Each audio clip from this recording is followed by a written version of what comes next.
எல்லாருக்கும் வணக்கம். இன்றைக்கி என்னோடய டே இன் மை லைஃப் பார்க்கலாம். இன்றைக்கி வந்து கொஞ்சம் ஒர்க் லோட் ஜாஸ்தி, காலேஜ் போகணும். ஸோ அதெல்லாம் எப்படி நான் மேனேஜ் பண்ணுறேன்னு பார்க்கலாம். இன்றைக்கி வச்சுருக்காங்க, போய் பால் ஊற்றிருக்காரான்னு பார்க்கலாம். பால் ஊற்றி வச்சுருக்காரு. ஸோ நம்ம இதை எடுத்துகிட்டு போயிடணும்.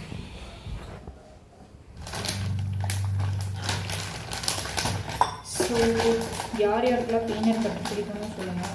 எனக்கு ஃபஸ்ட் டைம் சாப்பிடும்போது பீனட் பட்டர்லாம் அவ்வளோவா பிடிக்கல. பட் இன்றைக்கி நம்மளுக்கு அதுதான் சாப்பாடு அப்படிங்கிறதுனால நம்ம சாப்பிட்டு தான் ஆகணும்.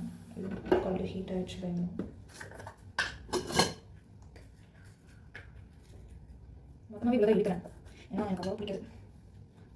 ஃபஸ்ட் டைம் சாப்பிடும்போது நான் ரொம்ப டேஸ்ட்டாக இருக்கும் அப்படின்னு நினச்சி சாப்பிட்டேன். ஆனால் எனக்கு சுத்தமாக பிடிக்கிறதோ எண்ணெயில் வந்து பீனட் வந்து அரைச்சி வச்சுருக்க இருக்கும். பட் அதோட அரைச்சாலே பீனட் வந்து ஒரு என்ன டேஸ்ட்டாக கொடுக்கும். ஆனால் அதெல்லாம் நினைக்காம அப்படியே சாப்பிட்டேன். ஸோ கொஞ்சம் சாப்பிட்டுருக்கேன். அம்மா வீட்டிலே வந்து இந்த மாதிரி பட்டர் செஞ்சு வச்சுருக்காங்க. ஸோ அதனால் அதை நான் போட்டு